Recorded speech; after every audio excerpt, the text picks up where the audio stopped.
Hey, it's Tommy. Let me tell you something. I've been working on cars for 35 years now, and in that time I've learned exactly what separates the vehicles that break down at 150,000 miles from the ones that keep running past 500,000.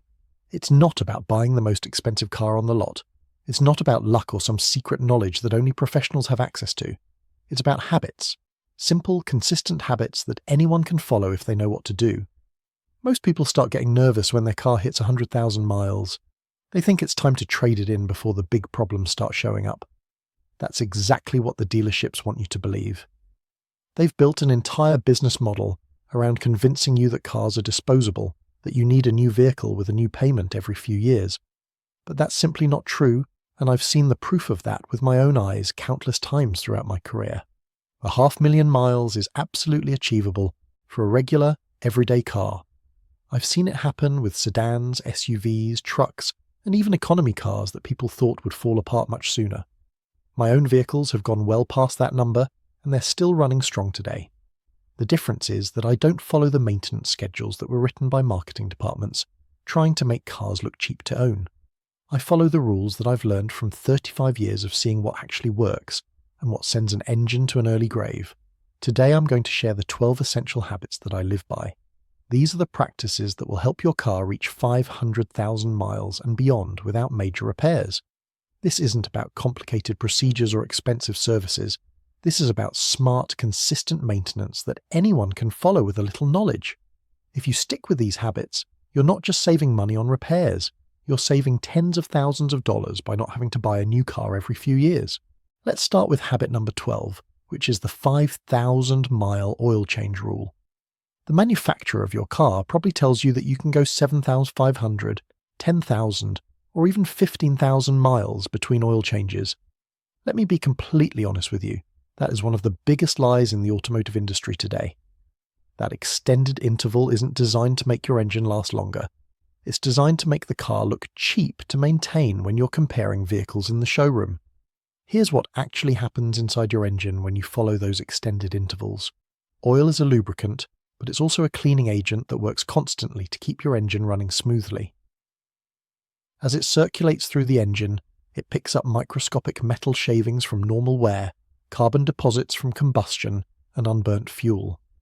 Over time, that oil breaks down and loses its ability to protect those critical metal surfaces. The cleaning additives get used up, and that's when sludge starts to form inside your engine. Sludge clogs up the tiny oil passages and starves vital components like your camshafts, lifters, and timing chain tensioners of proper lubrication. By the time you notice symptoms, the damage is already done. Change your oil and your oil filter every 5,000 miles or every 6 months, whichever comes first. This is the cheapest and most effective protection you can give your engine against premature wear. Don't use cheap filters either, because a quality filter has better construction and traps more of those harmful particles. This single habit alone will add years to your engine's life. Moving on to habit number 11, which is treating your transmission to a drain and fill instead of a flush. Manufacturers love to talk about lifetime transmission fluid, as if the fluid will somehow last forever without any maintenance. Let me tell you from decades of experience, there is no such thing as a lifetime fluid. I've seen so-called lifetime fluid come out of a transmission at 100,000 miles looking like burnt coffee. That fluid has been subjected to extreme heat and pressure with every gear change, and it's filled with microscopic clutch material and metal particles. When transmission fluid breaks down, it stops lubricating and cooling properly. Your shifts become rougher, and you might notice a hesitation when the transmission changes gears. Eventually, you're facing a complete transmission failure. That's a repair bill between $4,000 and $8,000 that could have been easily prevented. The solution is a simple drain and fill every 30,000 to 60,000 miles. You drain whatever fluid is in the transmission pan, usually about 4 to 6 quarts, and replace it with fresh fluid that's specifically designed for your vehicle. Your Toyota needs Toyota transmission fluid. Your Honda needs Honda transmission fluid. Don't use universal fluids because they're not formulated for your specific transmission.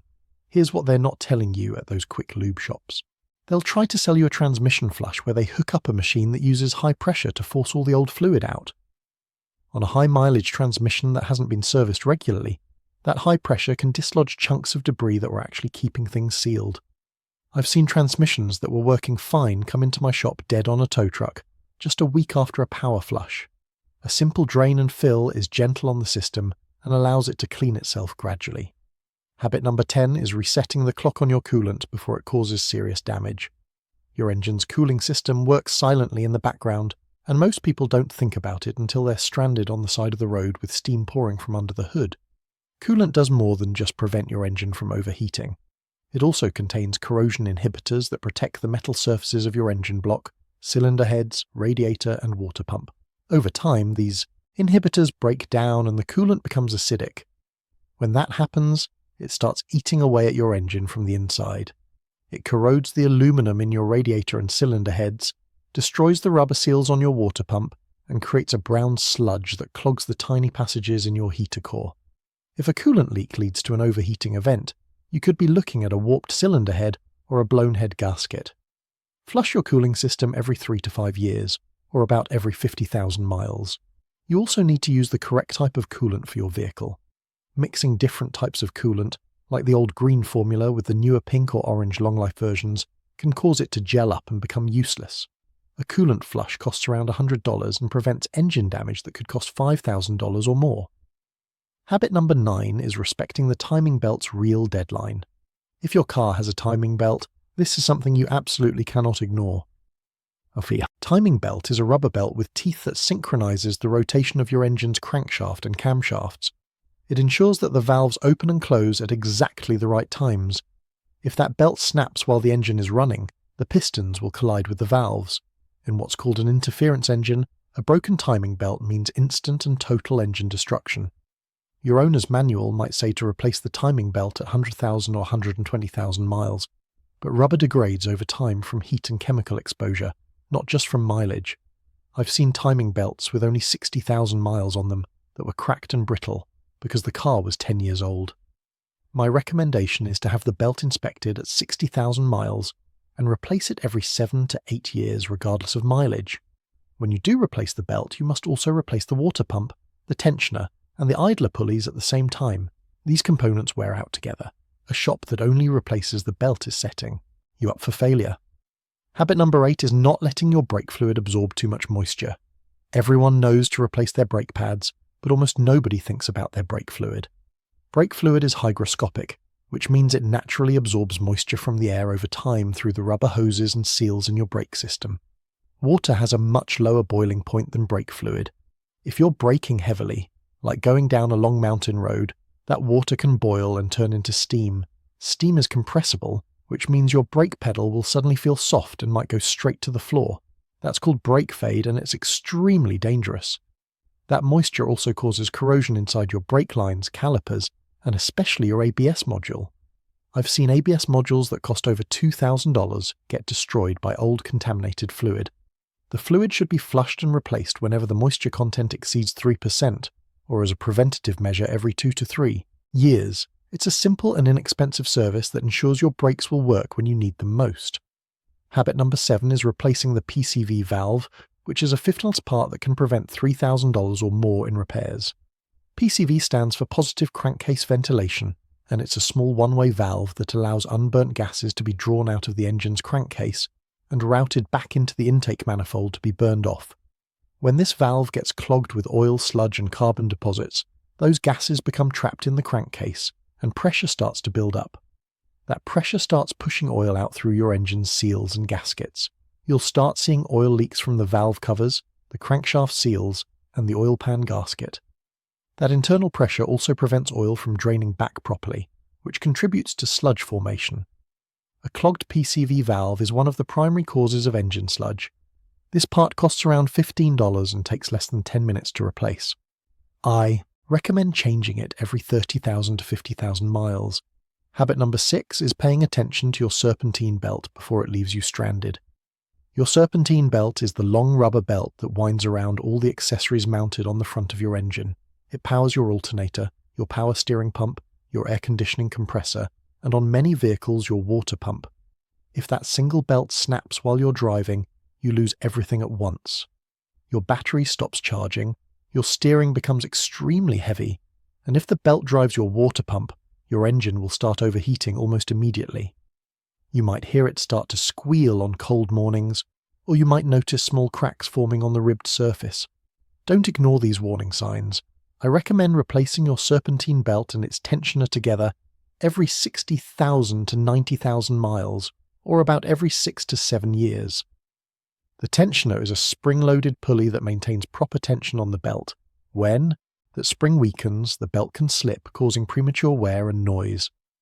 Habit number 5 is not neglecting the other fluids in your vehicle that most people forget exist. We've covered engine oil, transmission fluid, and coolant, but there are 2 other fluids that most people completely forget about. These are power steering fluid and differential fluid. Power steering fluid gets contaminated over time and can cause the seals in your power steering rack and pump to fail. This leads to expensive leaks and repairs. I recommend removing the old fluid from the power steering reservoir and replacing it with fresh fluid every couple of years. Your differential is the gearbox that sends power to your drive wheels. It contains its own gear oil that lubricates the gears under extreme pressure. This is especially important on all-wheel drive and four-wheel drive vehicles, which have front and rear differentials and sometimes a transfer case. This gear oil breaks down over time, and failing to change it can lead to a whining noise and eventually a completely destroyed differential. I recommend changing the differential and transfer case fluid every 50,000 to 80,000 miles. Habit number 4 is letting your engine breathe properly with a clean air filter. Your engine needs a massive amount of clean air to mix with fuel for efficient combustion. The engine air filter is what stands between your engine and all the dust, dirt, and debris in the outside air. A clogged air filter restricts the amount of air that can get into the engine, which reduces power output and hurts fuel economy. You could be losing 1 to 2 miles per gallon because of a dirty filter. This is one of the easiest and cheapest maintenance items you can handle yourself. Most air filter housings are held on by a few simple clips. You can check the condition of the filter every time you change your oil and replace it when it looks dirty. A good guideline is to replace it every 15,000 to 20,000 miles, or once a year. Habit number 3 is following the 30-second warm-up rule instead of idling for extended periods. You don't need to let your modern car idle in the driveway for 10 minutes to warm it up before driving. Modern fuel-injected engines are designed to be driven gently right away after starting. In fact, letting a cold engine idle for extended periods can actually cause more harm than good. It can cause excess fuel to wash the protective oil film off the cylinder walls, which increases wear. Start the car and let it idle for about 30 seconds to a minute. This allows the oil pressure to build up and the oil to begin circulating through all the passages in the engine. Then start driving gently without revving the engine high or accelerating aggressively. Keep the engine speed moderate until the temperature gauge starts moving toward its normal operating position. This allows the engine and transmission to warm up together in a gradual manner. Habit number 2 is being a smooth operator when it comes to your driving style. How you drive has a massive impact on how long your car lasts. If you're constantly accelerating hard from every stoplight and then braking hard at the last second, you're putting tremendous stress on every component of your vehicle. You're wearing out your engine, transmission, brakes, suspension, and tyres at an accelerated rate. Be a smooth driver whenever possible. Accelerate gradually instead of flooring the gas pedal. Look ahead down the road and anticipate stops so you can lift off the gas early and coast before braking gently. Smooth driving can improve your fuel economy by 20 to 30% compared to aggressive driving. A smooth driver can make a set of brake pads last 80,000 miles, while an aggressive driver might wear through them in just 25,000 miles. That same principle applies to every other component of the car. Habit number 1, and this might be the most important one of all, is finding a mechanic you trust, rather than just tolerating whatever shop is convenient. You can follow all the maintenance habits in the world, but if you don't have a good and honest mechanic on your side when something goes wrong, you're at a significant disadvantage. The automotive repair industry unfortunately has many people who are trained primarily to sell you services you don't actually need. You need to find an independent mechanic who you can build a relationship with over time, someone who knows your car and who you can trust to give you honest advice. Ask your friends, family and co-workers for recommendations. Look for a shop that is clean and organised, because that usually reflects how they approach their work. Look for a mechanic who takes the time to explain the repairs and who will show you the old parts that were replaced. A good mechanic is a partner in keeping your car on the road safely and affordably. They'll tell you what needs to be fixed right away, what can safely wait and what's not. Worth the expense, so there you have it. 12 habits that I've built my entire 35-year career around. It's not complicated or mysterious. It's about being consistent with maintenance, being proactive about addressing small problems before they become big ones, and being smart about how you drive and care for your vehicle. It's about rejecting the idea that cars are disposable and taking pride in making something last. That 500,000-mile mark isn't just a number. It's proof of a partnership between a driver who cares and a vehicle that was properly maintained. I want to hear from you about your experiences. What's the highest mileage car you've ever owned? Drop that number in the comments below because I genuinely enjoy hearing those stories. And if you've ever been told by a shop that you need a repair that didn't seem right, share that experience too. Let's help each other learn and avoid getting taken advantage of. Don't get ripped off. I'll see you in the next one.